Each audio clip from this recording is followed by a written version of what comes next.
आज मैं आपको जिस पोस्ट के बारे में बताने वाला हूं ना, ये एसएससी सीजीएल की सबसे पावरफुल पोस्ट है। और इस पोस्ट की जो ट्रेनिंग होती है ना, सबसे लंबी होती है एसएससी सीजीएल के सारे पोस्ट से। और साथ में इसमें आपको सिर्फ 12 महीने नहीं, 13 महीने की सैलरी मिलती है एक साल में।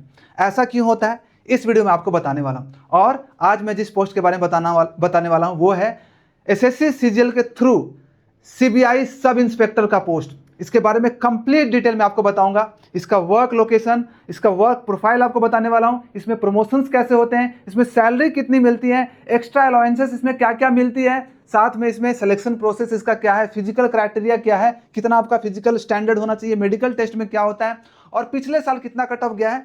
एवरी डिटेल आपको इस वीडियो में मिलेगा। तो आपके लिए बहुत इंपॉर्टेंट पोस्ट है, बहुत इंपॉर्टेंट वीडियो है आपके लिए, ठीक है, अगर आपका सपना सीबीआई इंस्पेक्टर में जाने का है। और साथ में मैं आपको बता रहा हूं कि अगर आप इस चैनल पे नए हैं ना, तो मैं अभी जितने भी एसएससी सीजीएल के पोस्ट हैं सारे के बारे में कंप्लीट डिटेल बता रहा हूं, सारे पोस्ट के बारे में, ताकि आप अपना फेवरेट पोस्ट चूज कर पाओ कि आपके लिए कौन सा बेस्ट पोस्ट है, ताकि अपना प्रेफरेंस भरते समय आप अच्छे से फील करो। तो अगर आप नए हैं तो इस चैनल को सब्सक्राइब कर लो, ऐसे ही बहुत सारे वीडियोज आपको मिलते रहेंगे और एसएससी सीजीएल का गाइडेंस भी आपको यहाँ पे मिलेगा। अब चलिए शुरू करते हैं पोस्ट डिटेल के बारे में। तो सबसे पहले तो ये इसका जो नाम है सीबीआई सब इंस्पेक्टर है, ठीक है, और सेंट्रल ब्यूरो ऑफ इन्वेस्टिगेशन के अंदर ये आप काम करते हो वहां पे। और इसका जो लेवल होता है लेवल 7 की पोस्ट होती है, जो आपका assistant section officer, income tax inspector, excise inspector, इन सब के बारे में आप जानते होंगे पहले से। जो लेवल है उनका सेम इसका भी वही लेवल है।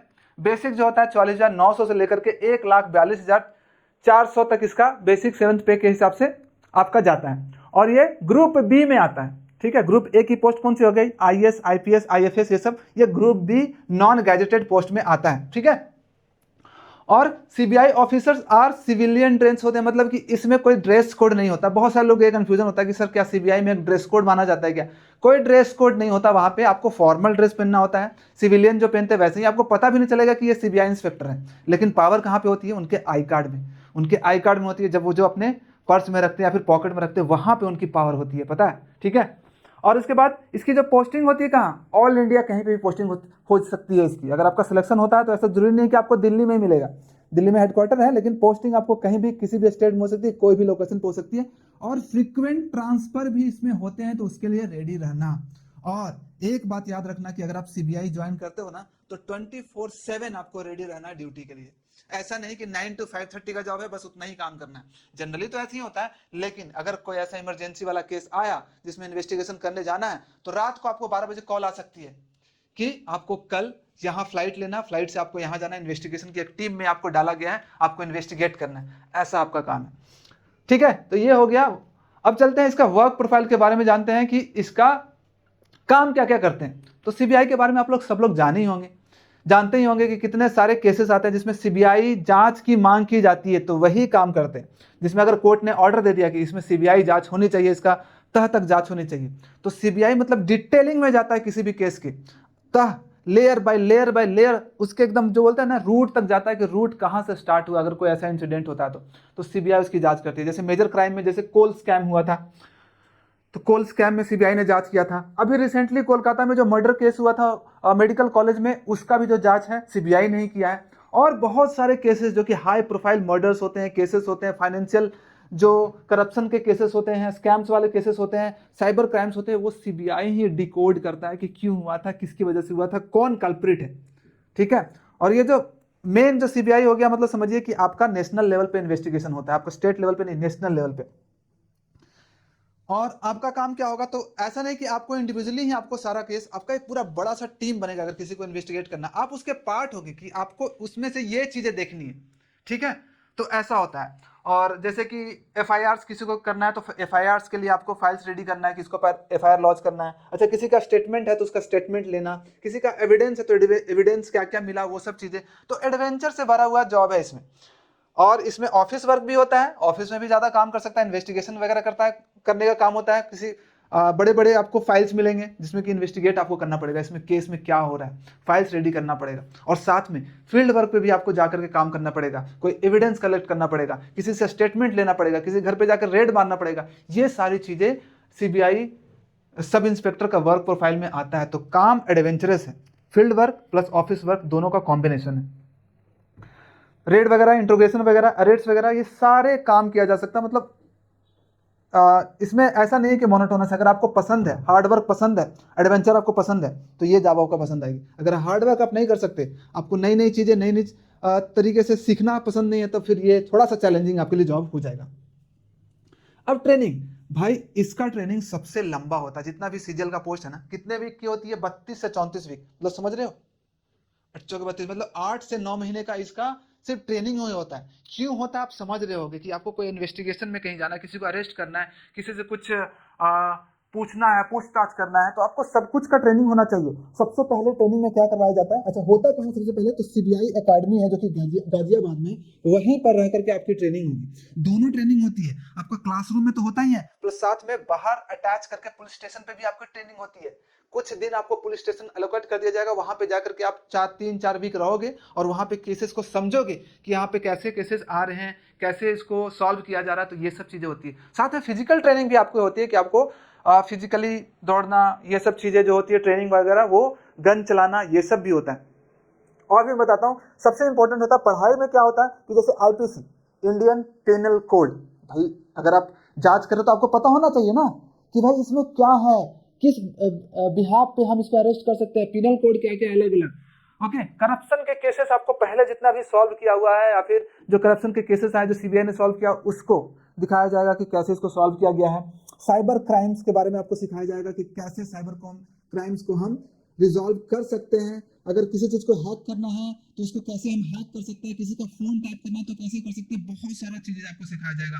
अनलॉक करना है किसी का फोन तो कैसे अनलॉक कर सकते हैं, ये सब ट्रेनिंग दिया जाता है सीबीआई की ट्रेनिंग में। ठीक है, सर्विलांस टेक्निक भी दिया जाता है कि कैसे आप किसी को देख सकते हो कि कौन सा पर्सन, कि भाई इस पर्सन पे कुछ ना कुछ शक लग रहा है। मतलब होता है ना कि किसी पर्सन को देख करके पकड़ लेना, उसके फेशियल एक्सप्रेशन, उसके बॉडी लैंग्वेज को, कि यहाँ पे इस पर्सन ने कुछ ना कुछ तो गड़बड़ किया है। तो वो सब चीजें सिखाई जाती है। रेड का प्लानिंग कैसे करते हैं, केस को हैंडल कैसे करते हैं, वो सब चीजें include field attachment and case studies. Field attachment भी किया जाता है साथ में, अगर कहीं पे केसेस चल रहे हैं तो वो वाला चीजों को भी सिखाया जाएगा। और पुलिस स्टेशन वाला बता दिए कि पुलिस स्टेशन में जाकर अटैच करके वहां पे आपको ट्रेनिंग दिया जाता है। और साथ में जब आपकी ट्रेनिंग कंप्लीट होती है तो बहुत अच्छे से आपका एक ब्लेजर बनता है, आपका सूट कोट पैंट और ब्लेजर्स के साथ बहुत अच्छे से आपको कंक्लूड किया जाता है आपका जो ट्रेनिंग होता है।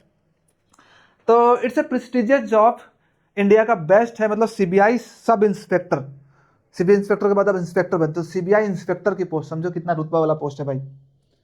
अब चलते हैं पावर, बहुत ज्यादा पावर है। मतलब जितने भी पोस्ट हैं मुझे लगता है कि एसएससी लग उसमें सबसे ज्यादा पावर है, मतलब जो कि आपके पास होती है, ऐसा नहीं बाकी पोस्ट में आप उतना पावर नहीं होता, लेकिन इसमें पोस्ट पावर होती है। कैसे? एक तो वेपन होता है कि सीबीआई को अगर जरूरत पड़ी सब इंस्पेक्टर की, तो अब उनके पास वेपन्स होता है। अगर कोई रेड में जा रहे हैं तो उनके पास एक वेपन होती है। ठीक है, नीड जब होता है तो डायरेक्ट पीएमओ को रिपोर्टिंग। बाकी डिपार्टमेंट क्या करते हैं, अपने डिपार्टमेंट में ही हायर ऑफिसर्स को रिपोर्ट करते हैं। वो अपने हायर ऑफिसर को, हो सकता है कि आपका फाइल किसी हायर ऑफिसर तक जाए, ठीक है, लेकिन यहाँ पे जो रिपोर्ट होती है, आप बीच में कोई डिपार्टमेंट वगैरह कुछ नहीं आएगा। ठीक है, अगर आपकी टीम बनी है और इस टीम का कोई लीडर है तो डायरेक्ट किसको रिपोर्ट करेगा? प्राइम मिनिस्टर ऑफिस को रिपोर्ट करेगा। तो समझो भाई कितना पावर है। ठीक है, नेशनल लेवल इन्वेस्टिगेशन होता है। इन्वेस्टिगेशन जो होता है नेशनल लेवल का, अगर सीबीआई कुछ जांच कर रहा है तो पूरा नेशनल लेवल की निगाह उसमें होती है। सबको पता होता है कि भाई ये सीबीआई के द्वारा जांच किया जा रहा है और इसका जो रिजल्ट आएगा कुछ ट्रांसपेरेंट और बहुत अच्छे तरीके से ही आएगा और सही चीजें पकड़ी जाएगी कि क्या गलती थी। और साथ में inter state operations with police, अगर सीबीआई को कहीं भी लगा कि उस स्टेट का, उस पुलिस स्टेशन, उस एरिया से कुछ भी हमें बातचीत करके कुछ पता करना, तो तुरंत किसी भी पुलिस स्टेशन से वो बात करके एविडेंस को ला सकता है, किसी से पूछताछ कर सकता है, उनके साथ कनेक्शन बना करके कुछ प्लानिंग कर सकता है, रेड डाल सकता है। तो इतना पावर होता है कि कई इंडिया के किसी भी पुलिस स्टेशन से उनका कॉन्टैक्ट होता है। तो पावर आपको पता चल रहा होगा। ऐसे देखो पावर ये जो है कि ऐसे किसी पब्लिकली सबको नहीं बताएंगे कि मैं सीबीआई इंस्पेक्टर हूँ, सब इंस्पेक्टर हूँ, लेकिन जब एक बार उनको जरूरत पड़ी ना कि ये मैं सीबीआई इंस्पेक्टर बता दिया ना, तो अच्छे अच्छे लोग वहां पे का हालत खराब हो जाता। समझ रहे हो कि अगर एक बार बता दिया कि मैं सीबीआई सब इंस्पेक्टर हूँ या फिर इंस्पेक्टर हूँ, फिर कोई नहीं रोक सकता। अब चलते हैं सैलरी की बात करते हैं। इनको सैलरी मिलती है क्या, कितनी मिलती है? तो सैलरी उतनी ही मिलती है जितना बाकी लेवल 7 वालों को मिलती है, लेकिन कुछ एक्स्ट्रा पर्क्स और कुछ बेनिफिट्स भी हैं। सबसे पहले तो इनको 12 महीने की जगह पे 13 महीने की सैलरी मिलती है। 1 महीने की सैलरी क्यों भाई? एक्स्ट्रा सिक्योरिटी अलाउंस मिलती है। सिक्योरिटी पर्पस वाली चीजें, सिक्योरिटी से रिलेटेड काम करते हैं तो उनको 1 महीने का अलाउंस ज्यादा मिलता है। वो होता है 12 महीने की जगह 13 महीने की सैलरी मिलती है और सैलरी उतनी ही मिलती है। अगर अभी के हिसाब से देखा जाए तो जो सैलरी इनकी बनेगी, in hand salary 82,176, gross salary 89 यानी 90,000 के आसपास बनेगी। बेसिक डीए एचआरए और सब मिला करके ये, ठीक है। एचआरए हटाओगे तो यहाँ से जो एचआरए जो 13,470 हट जाएगा अगर क्वार्टर लोगे तो, ठीक है। नहीं तो क्वार्टर नहीं लोगे तो ये आपकी सैलरी बनने वाली है। और इन हैंड 82,176 रुपये आपको मिलेगी। अब चलते हैं इनके एक्स्ट्रा बेनिफिट्स क्या होते हैं, ठीक है। तो सीबीआई में रहने का कुछ अलग बेनिफिट भी है। 1 महीने की सैलरी तो आपको मिलती ही है, प्लस इन्वेस्टिगेशन अलाउंस भी आपको कुछ एक्स्ट्रा मिलता है। आपको इन्वेस्टिगेशन अलाउंस कितना मिलता है? 20 से 25% ऑफ बेसिक, यानी कि लगभग 10 से 12,000 के आसपास एक्स्ट्रा आपको अलाउंस मिलता है। उसके बाद फ्री मेडिकल, जैसे सारे सेंट्रल गवर्नमेंट एम्प्लॉयज को मिलता है वैसे इनको भी फ्री मेडिकल की फैसिलिटी मिलती है, सीजीएचएस में मिलती है, ठीक है। ये रेलवे हॉस्पिटल्स में नहीं है, सिर्फ सीजीएचएस जो है ना सेंट्रल गवर्नमेंट के में जितने भी पैनल हॉस्पिटल है वहां पे आपको फ्री में आपका ट्रीटमेंट करवाया जाएगा। पैसे लगेंगे और रिम्बर्स हो जाता है। LTC leave travel concession once in 4 years, ये नहीं, स्टार्टिंग का पहले 8 साल तो आप कहीं पे भी जा सकते हो, ओके। आपकी और आपके डिपेंडेंट फैमिली मेंबर्स के लिए आपका जो ट्रैवल है सेकंड एसी के लिए आप एलिजिबल होते हो, कहीं पे भी जा सकते हो। और कहीं कहीं पे जैसे अंडमान निकोबार में जाना है, लक्षद्वीप, ऐसे जगह पे जाने हैं जहाँ पे फ्लाइट जाती है तो वहाँ पे फ्लाइट के लिए भी आप एलिजिबल होते हो। नहीं तो जहाँ पे ट्रेन चलती है तो सेकंड एसी आप एलिजिबल होते हो। एचआरए मिलता है, गवर्नमेंट क्वार्टर्स मिलते हैं, ओके। एचआरए या फिर गवर्नमेंट क्वार्टर, ये तो है ही। उसके साथ पेड लीव्स मिलते हैं। पेड लीव तो सारे गवर्नमेंट एम्प्लॉय को मिलते हैं, इनको भी उतना ही मिलता है। जैसे सीएल 8 मिलते हैं साल में, ईएल 30 मिलते हैं, मेडिकल लीव 10 मिलते हैं और आरएच 2 मिलते हैं। टोटल जोड़ दो तो लगभग 30, 40, 50 के आसपास आपको लीव जो कि आपको मिलता है। इसके अलावा भी कुछ और भी लीव्स होते हैं जो कि एक्स्ट्रा ऑर्डिनरी कंडीशन पे आपको मिलता है, ठीक है। ऑनरेरियम मिलता है 5,000 और दिवाली बोनस वगैरह आपको भी मिलता है। तो ये सब पर्क्स हैं, प्लस साथ में पावर तो होती ही है। सीबीआई का सबसे बड़ा बेनिफिट यही कि आपको सबसे ज्यादा पावर आपको और इज्जत मिलती है। नेक्स्ट,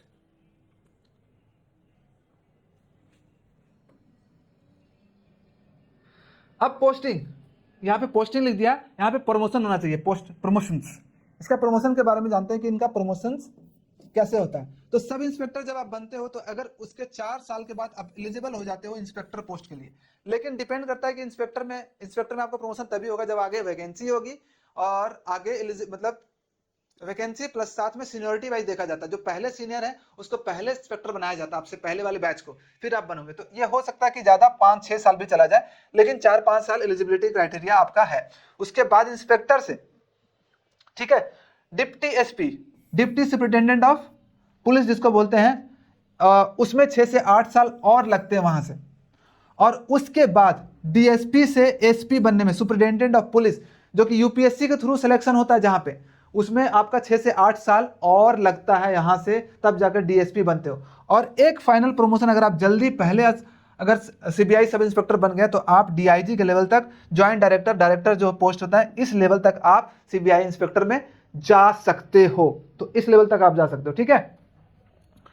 और याद रखना कि एक जब सब इंस्पेक्टर में कुछ साल के आपका सर्विस के बाद आप एग्जाम के थ्रू डायरेक्ट इंस्पेक्टर को पोस्ट को स्किप करके डीएसपी बन सकते हो अगर आप उस एग्जाम को निकाल लेते हो। तो ये भी आपके पास ऑप्शंस होते हैं, लेकिन वो एग्जाम होता है प्रॉपर, तब जाकर के आप इस पोस्ट को ऑप्ट कर सकते हो, डायरेक्ट डीएसपी के पोस्ट को, ठीक है। समझ गए ना? मतलब कि सब इंस्पेक्टर के पोस्ट के बाद एक एग्जाम होती है, उसके बाद एग्जाम पास कर लोगे तो आप डायरेक्ट डीएसपी भी बन जाओगे।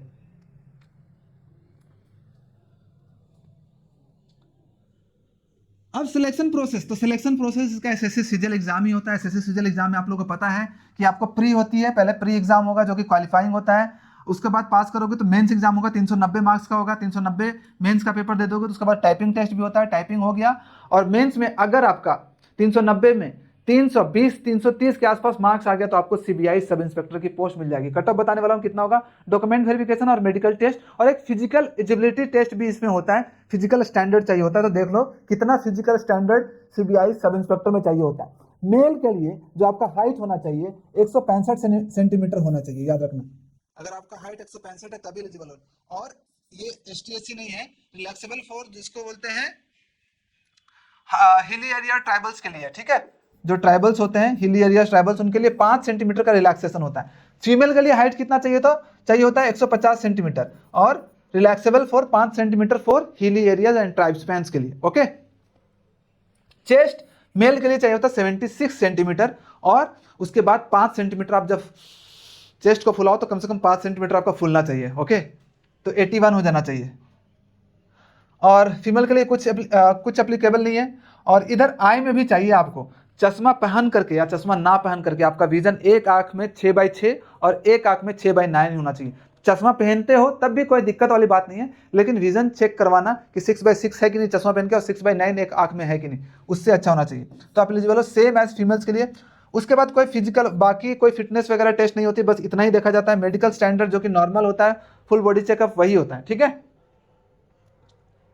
Must be medically fit, fully body checkup, full body वगैरह आपका चेकअप होगा नॉर्मल, ऐसा कोई बहुत हार्ड नहीं होता है, तो आप इसमें एलिजिबल हो जाते हो। अब आगे चलते हैं। कट ऑफ कितना गया था 2023 में, कितना गया था 2024 में, कितना गया था 25 का भी तो हुआ नहीं।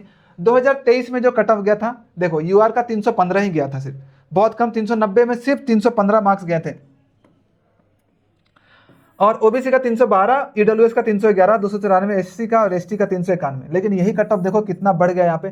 क्यों बढ़ा? क्योंकि 2024 में बहुत ज्यादा नॉर्मलाइजेशन में मार्क्स मिला था, 20 से 30 नंबर के आसपास एक्स्ट्रा इंक्रीज हुआ था। तो 349 350 के आसपास दिख रहा होगा आपको, लेकिन इसको आप 330 मान सकते हो, 320 से 330 के बीच में। ठीक है, ओबीसी में 347, ईडब्ल्यूएस में 346, एससी के लिए 334 और एसटी के लिए 326।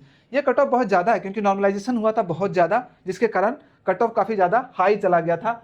सीजीएल 2024 में 166 पोस्ट आए थे, लगभग 100 के आसपास पोस्ट होते हैं। 2026 में भी जो वैकेंसी आई है 93 सीबीआई सब इंस्पेक्टर की वैकेंसी आई है, सारे कैटेगरी को मिला करके। अब आगे चलते हैं, प्रोज एंड कॉन्स की बात करते हैं। बहुत इंपॉर्टेंट है कि बहुत सारे लोगों का मन में बचपन से होता है कि मुझे सीबीआई सब इंस्पेक्टर बनना है, लेकिन प्रोज एंड कॉन्स जानना बहुत इंपॉर्टेंट है। प्रोज सबसे पहले क्या है कि हाई रिस्पेक्ट तो मिलता ही है, आपको पता है, बचपन से देख रहे होगे कि सीबीआई सब इंस्पेक्टर, तो रिस्पेक्ट एंड प्रेस्टीज तो मिलता ही है। आप आसपास के लोगों को पता ही चल जाता है कि सीबीआई सब इंस्पेक्टर में, तो पता चल, तो उसके बाद देखो कितना रिस्पेक्ट ज्यादा रहेगा, वो तो पता ही है।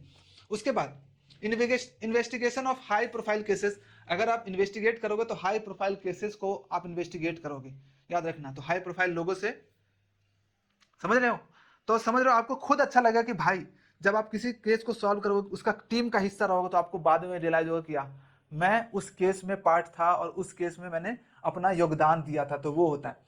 इसमें दोनों है, मोनोटोनस वर्क नहीं है, इसमें ऑफिस वर्क भी है और फील्ड वर्क भी है। अगर आपको दोनों का मजा चाहिए कि भाई मुझे ऑफिस वर्क भी करना है, बाहर में भी काम करना है, और मैं वर्कोलिक हूँ, खूब काम कर सकता हूँ, तो ये आपके लिए अच्छा है।